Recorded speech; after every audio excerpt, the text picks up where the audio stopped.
Bismillahirrahmanirrahim. Assalamualaikum warahmatullahi wabarakatuh.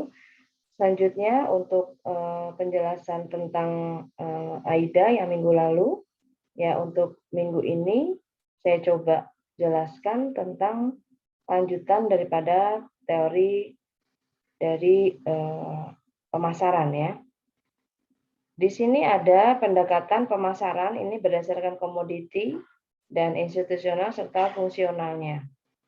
Bila mana kita melihat daripada pendekatan daripada komoditas, di sini apa yang akan kita jual ya, barang apa saja yang akan kita jual atau jenis jasa apa saja yang akan kita jual, ya ini menggunakan pendekatan fungsional.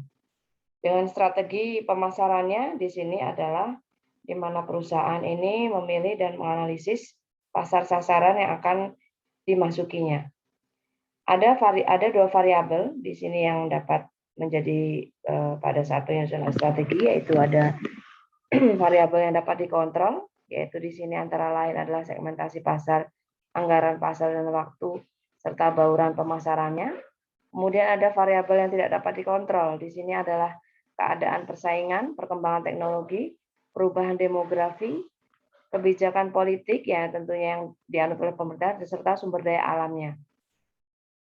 Untuk pengembangan produk, di sini dapat dilihat tujuannya adalah memenuhi kebutuhan dan keinginan daripada konsumen, memenangkan persaingan tentu saja, volume penjualan juga ingin ditingkatkan atau omset ya biasanya, memberdayakan sumber produksi, bagaimana kita bisa memaksimalkan sumber produksi yang ada, serta mencegah kebosanan konsumen. Ya, bagaimana konsumen itu tidak bosan. Apakah itu dengan membuat suatu grup yang bisa diskusi di situ seperti WA Group ataupun misalnya Telegram, atau dengan mengadakan event atau giveaway misalnya. Kemudian menyusun marketing plan, ya rencana marketing apa yang akan kita buat. Di sini tentu saja dengan menggunakan analisis SWOT.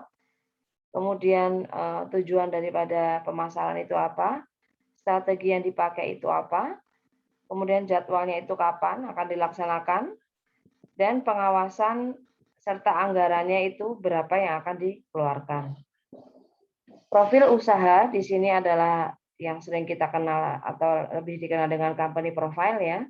Di sini ada berisikan tentang minat atau keinginan, jumlah modalnya itu berapa, kemudian adanya customer atau relasi di perusahaan itu siapa saja, apa saja yang dapat menjadikan peluang dan kesempatan yang bisa dibangun oleh suatu perusahaan.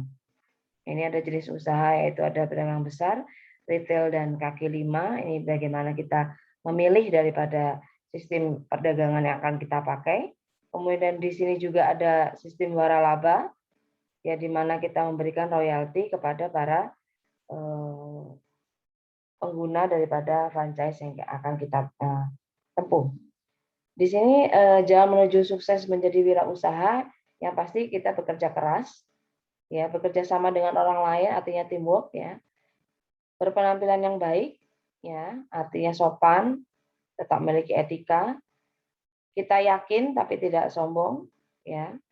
Kemudian pandai membuat keputusan, artinya kita tepat membuat keputusan, tidak terlalu lama dan tidak terlalu cepat juga, penuh pertimbangan.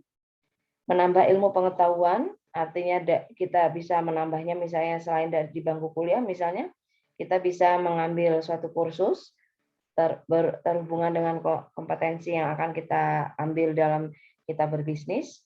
Ambisi untuk maju, artinya kita memiliki kemauan yang keras untuk memajukan bisnis kita.